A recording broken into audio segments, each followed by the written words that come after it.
दोस्तों आज बात करते हैं मीन राशि की थर्ड हाउस में। रिवर्स में चलते हैं थर्ड हाउस की सीरीज को लेके। एरीज से शुरू करने की जगह पाइसेस से शुरू करते हैं।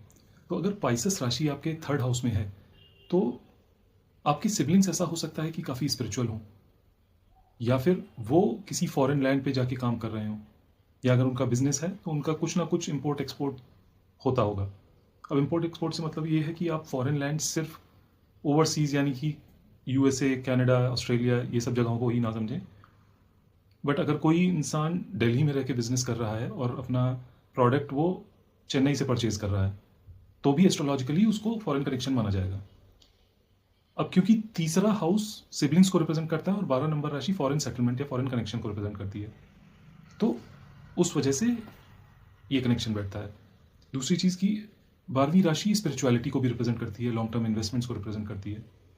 थर्ड हाउस आपका स्किल सेट भी है, आपके सिबलिंग्स भी हैं, तो ये बहुत पॉसिबल है कि आपका skill set in long term investing काफ़ी अच्छा हो, या फिर आपको लॉन्ग टर्म इन्वेस्टिंग ही आजमानी चाहिए।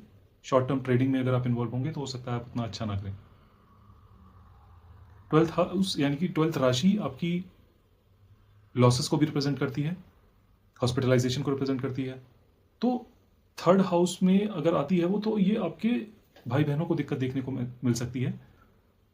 उसके लिए उनको क्या करना है, उनको मेडिटेशन करना चाहिए, किसी न किसी फॉर्म में स्पिरिचुअलिटी से जुड़े रहना चाहिए। अगर वो जुड़े रहेंगे तो उनको ये दिक्कत देखने को नहीं मिलेगी।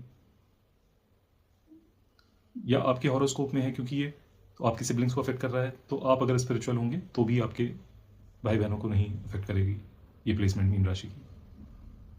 अब थर्ड हाउस हार्डवर्क का भी है, लेकिन 12वीं राशि मोक्ष की है, तो ये लोग बहुत डिफिकल्टी फेस करते हैं हार्डवर्क कर पाने में। लेकिन अगर ये हार्डवर्क कर ले जाते हैं तो इनको सक्सेस भी काफ़ी मिलती है। बिकॉज अगर 12 नंबर राशि आपके तीसरे हाउस में आ रही है तो इसका मतलब फर्स्ट हाउस में आपके कैप्रिकॉर्न है, शनिदेव की राशि। तो हार्डवर्क आपको ना चाहते हुए भी करना पड़ेगा, और अगर आप कर ले जाते हैं तो वो आपके लिए बहुत फ्रूटफुल साबित होगा। तो ये था दोस्तों मीन राशि यानी कि 12 नंबर की राशि अगर आपके थर्ड हाउस में आती है तो किस तरीके के रिजल्ट्स देगी। बाकी ऐसी और इन्फॉर्मेशन के लिए जुड़े रहिए मेरे साथ। धन्यवाद।